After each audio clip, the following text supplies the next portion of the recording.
안녕하세요. 모든 경기 종목을 다루고 있는 토서관입니다. 하루도 빠지지 않고 많은 경기들의 조합픽을 프리미엄 정보방에서 매일 공유하고 있습니다. 참여를 원하시는 분들은 영상 하단 댓글 보시면 오픈 채팅 링크 있으니 문의 주시길 바라며 구독과 좋아요 한 번씩 부탁드리겠습니다. 그럼 이번 경기 정보 시작하겠습니다.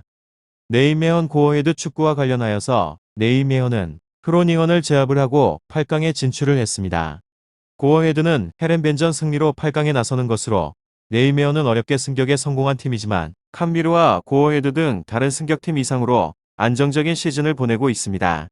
쉐네와 브루인 등 중앙 미드필더들이 경쟁력 있는 모습으로 팀 중원을 지키고 있고 오덴탈과 페르동크 등이 수비 라인을 잘 유지 중에 있습니다. 고어헤드 상대로는 이번 시즌 원정에서 2대0의 승리를 따낸 좋은 기억도 있습니다.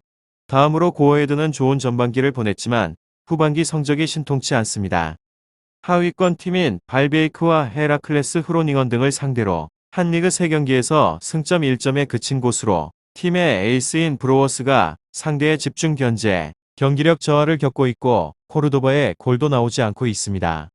이적 시장에서 별다른 움직임을 보이지 않았기에 기존의 선수들로 위기를 헤쳐나가야 합니다.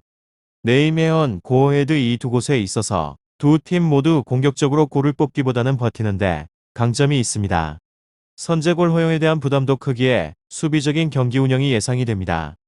결과에 있어서는 네이메헌의 승리를 보고 있는데 홈에 강점이 있는 팀이기도 하고 고어헤드 상대로 이미 승리를 하였기에 자신 있게 경기에 나설 수 있게 됩니다. 상대 공격의 시발점인 브로워스와 루카센의 공격 전개를 쇠네가 중원에서 저지할 것이고 매트슨과 벳이 상대 수비를 이겨내며 찬스를 만들 것 같기도 합니다. 다음으로 네이메헌 리그에서는 9위로 승무승패무 성적에 있어서 기복이 있는 것이 문제점인 곳입니다. 최하위 즈볼레를 상대로 하여서 승리를 거두지 못하면서 순위를 상승시킬 기회를 놓친 곳입니다. 득점력 감소가 큰 영향을 미치고 있기 때문에 공격진의 각성이 필요한 부분으로 보여집니다. 이를 고치지 못하게 되면 승점 3점에 있어서는 어렵기도 한 곳입니다. 이곳은 최근 3경기 득점은 2점뿐입니다.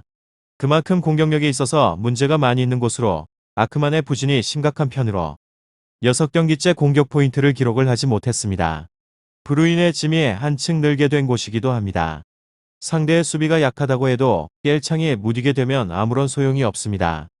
쇠네가 공격 지원에서 능한 모습을 보이기는 하지만 3선에서 직접적으로 득점을 노리는 데에 있어서는 한계가 있습니다. 1득점 정도가 한계치입니다. 이곳은 수비진은 강팀만 만나게 되면 흔들리는 곳입니다. 홈에서 자신들보다 높은 순위를 상대를 해서는 전패를 한 곳입니다. 네이메헌 고어헤드 축구 최근에서는 측면 공격 제어에 애로사항이 많은 곳으로 최근 공격의 중심이 측면에 있는 팀들이 많아서 이 문제에 있어서는 무시할 수 없는 부분입니다. 크로스를 직전 경기에서 20개나 허용을 한 것이 이를 방증하게 되는데 칼로아니의 결장으로 인해서 당분간 이 문제는 계속될 전망으로 보여집니다. 실점에 대한 가능성은 넉넉하다고 보는 것이 좋을 듯 싶습니다. 결장자는 칼로아니, 바레토 오키탈 루이즈 선수입니다. 다음으로 고어헤드 리그에서는 13위로 페페 승무패 컵 대회에서 8강까지 올라온 것은 장하긴 하지만 리그에서는 7경기째 승리가 없어서 페이스가 좋다고 볼 수는 없습니다. 수비력 문제를 해결을 하기 위한 전술적 변화도 영 효과가 없습니다. 승리를 가져오는 데 있어서는 넘어야 할 산이 많습니다. 공격의 핵심은 코르도바 그러나 중앙에서는 최근 들어서 고립되는 양상이 많아지기도 하였습니다. 리드버그가 직전의 경기에서도 박스 안에서 제대로 터치를 가져오지 못하는 모습으로 중원에서 제대로 공 전개가 안 되고 있다는 것입니다. 비록 점유율을 가져오는데 어려움이 많다고는 하지만 전개 자체에 문제가 있음은 확연합니다.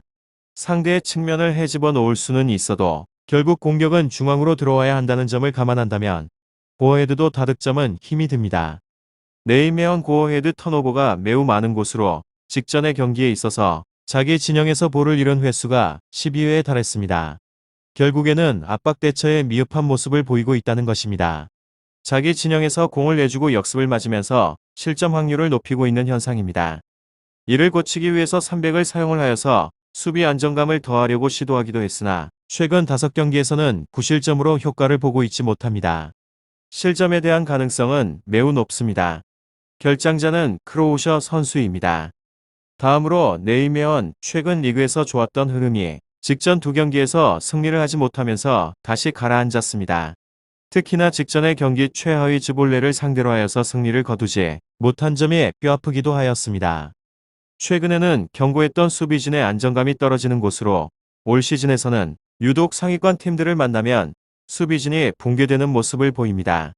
마지막으로 고어헤드 최근 리그 7경기에서 승리가 없는 곳입니다.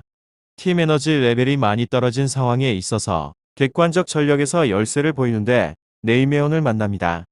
선전을 기대를 하기에는 어렵기도 하고 줄곧 400을 활용을 하던 원더랭 감독은 300과 500을 혼용을 하면서 수비 위주의 안정 경기로 변화를 꾀하고 있습니다. 하지만 크게 성과를 거두지 못한 탓에 직전의 경기에서 다시 400을 가동을 하였으나 최근 5경기에서 9실점을 헌납을 하는 등 여전히 수비 불안은 감추지 못하는 상황입니다. 네이메온 고어헤드 축구 잘 알아보시고 좋은 결과 얻어보시길 바랍니다. 유익한 정보가 되셨다면 구독과 좋아요 한 번씩 부탁드립니다. 그리고 최종 조합과 정답치는 항상 프리미엄 정보방에서 항상 공유하고 있으니 참고해 주시고 이번 영상 마무리하겠습니다.